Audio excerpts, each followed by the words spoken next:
Alors maintenant, on est dans le camp, on va nous habiller. Comment que vous voyez les déportés habillés? Vous? Moi, avec une robe rayée. Avec une robe rayée. Alors ça, c'est déjà pas mal, hein, parce que souvent on me dit des choses, oui, c'est exact. Souvent, on pense que les déportés ont des tenues rayées. Attention, oui, c'est vrai. Mais les déportés politiques, les femmes qui ont été arrêtées parce qu'elles ont fait du marché noir, parce qu'elles ont fait elles ont fait du sabotage, pas les juifs. Les juifs n'ont pas les robes rayées. Les juifs vont être habillés avec les vêtements que les juifs ont emmenés avec eux quand ils ont été arrêtés. Nous, quand on est venu nous arrêter, tel qu'on était, on est parti. On ne vous a pas dit prenez quelques vêtements, prenez des affaires de toilette. Nous, non. Mais certains juifs étaient arrêtés, et on leur disait prenez quelques vêtements, prenez des affaires de toilette, parce que vous en aurez besoin. Alors, quand on leur dit prenez quelques vêtements, eh bien, il y en a qui ont pris ce qu'elles avaient de mieux, et puis d'autres, au contraire, ont pris ce qu'elles avaient de moins bien. Eh bien, tous ces vêtements étaient dans les wagons avec nous quand on a été arrêtés. Est-ce que vous vous rappelez qu'on est descendu des wagons, on nous a dit on ne prend aucun bagage, tous les bagages restent dans les wagons, et c'est un commando c'est un groupe de personnes qui travaillent, et bien c'est un commando, ça s'appelle le Canada, ce commando, et ce commando est chargé de prendre tous les vêtements, tous les bagages qui sont dans les wagons, de les emmener à l'intérieur du camp, et là vous avez un autre groupe qui s'appelle toujours le Canada, qui va trier tout ce qui est dans ces bagages. Alors, ce qui est bien, ça va partir en Allemagne, et ce qui est moins bien, pour les Juifs, ça sera largement suffisant. Il faut reconnaître que ce n'était pas déchiré, mais vous aviez des affaires qui étaient tachées, taches de sang, taches de graisse. Vous aviez des vêtements qui étaient déformés parce que tellement ça avait été porté, fanés parce que les couleurs étaient très très très vieux. Vous avez, on pouvait tomber pas trop mal, on pouvait tomber très mal, mais rien n'était déchiré. Les Juifs étaient habillés avec des vêtements comme ça. Les déportés, je vous ai dit, les autres déportés, oui, avaient des vêtements rayés. Alors, je suis tombée, je me souviens toujours, en guise de combinaison, on m'avait jeté une espèce de robe ou chemise de nuit. Je l'ai bénie le premier jour, cette robe ou cette chemise de nuit, parce qu'elle avait des manches, elle était longue, et quand on nous a... j'avais une espèce de petite jupe en soie, en rayon, avec un petit pull-over en coton, et c'est tout ce que j'avais sur le dos. Hein. Et on était au mois d'avril. Et quand on est entré dans le... Alors, on est habillé maintenant, et jusque-là, on ne nous a pas parlé de toilettes. Vous vous rappelez? Dans le wagon, on s'est mal...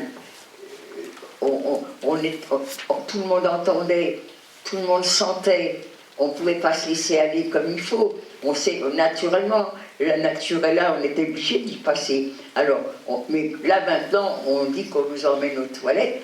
Ah, enfin, on va pouvoir se soulager comme il faut. Et on nous amène dans une baraque, des toilettes. Maintenant, plus t'es devant moi. Comment tu vois des toilettes? Des toilettes comme chez nous. Une toilette comme chez nous. Ouais, c'est ça, on voit un endroit isolé, avec une porte, on est chacun dans son petit coin. Moi, c'est ce que je voyais aussi. On est maintenant à la porte d'une baraque, je crois voir des toilettes. Eh bien, c'est pas du tout ce que je vois.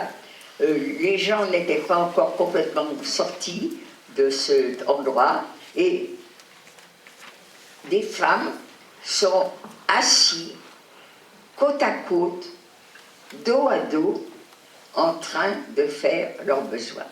Pour moi, ça c'est le comble de la haine. Comment des hommes, des gens qu'on a dit civilisés, artistes, peintres, musiciens, comment ces hommes ont pu avoir l'idée de faire des choses comme ça. Vous voyez jusqu'où peut mener la haine. Et les gens sont assis côte à côte en train de faire leurs besoins ensemble. Et dans mon point de mire, j'en vois deux même. Mais qu'est-ce qu'elle fait? Elle urine dans ses mains et elle se frotte les fesses, et pleines de taches de différentes couleurs, ses fesses, avec ses urines. Ah, mais elle a eu le droit à tous les mots d'oiseau. Et puis à côté d'elle, mais non, elle bouge, c'est pas une statue. Une femme tellement maigre que je vois ses vertèbres qui presque sortent de sa peau. Je vois le bassin. J'ai l'impression que je suis à l'école, à un cours de sciences naturelles. Eh bien, les explications, je les ai eues. Cette femme qui m'écœurait parce qu'elle se lavait ses fesses avec ses urines, eh bien, elle essayait de se sauver la vie. Et l'autre à côté avait un surnom. Ces femmes qui étaient tellement maigres, alors là, peut-être que parmi vous, il y en a qui vont être peut-être choqués par le nom. Parce que dans le camp, je répète encore, dans le camp, les femmes, les hommes aussi c'est pareil, qui étaient tellement maigres qu'on voyait leurs côtes, qu'on voyait les bassins, eh bien ces femmes avaient un surnom. On les appelait des musulmanes. Pourquoi musulmanes? Ça n'a rien à voir avec la religion. Man, en allemand, ça veut dire homme, donc ça veut dire humain. Et puis musel, peut-être malade. Alors, un humain malade, ça faisait musulman.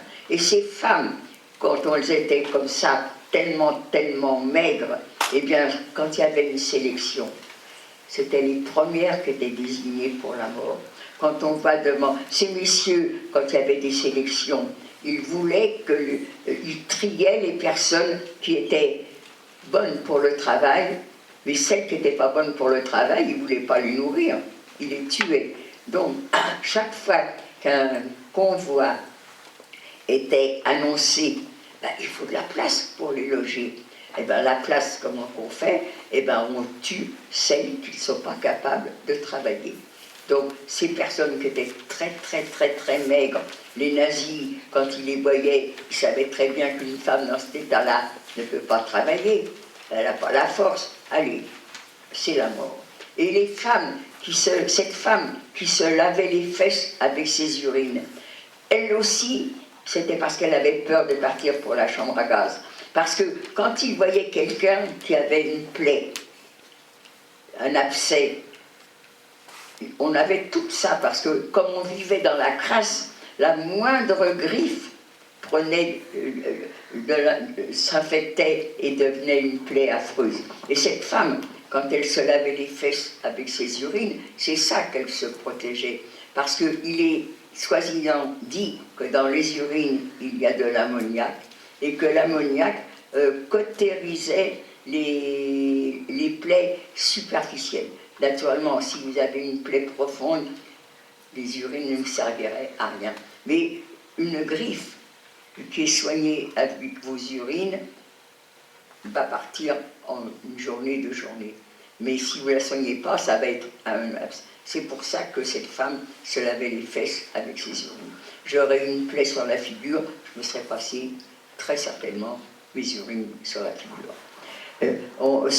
Vous savez, on a vécu dans ce camp d'une façon vraiment... D'ailleurs, on ne peut même pas expliquer ce qui s'est passé dans ce camp. On en parle, mais il n'y a que ceux qui l'ont vécu qui peuvent dire exactement. Les paroles, ça ne suffit pas.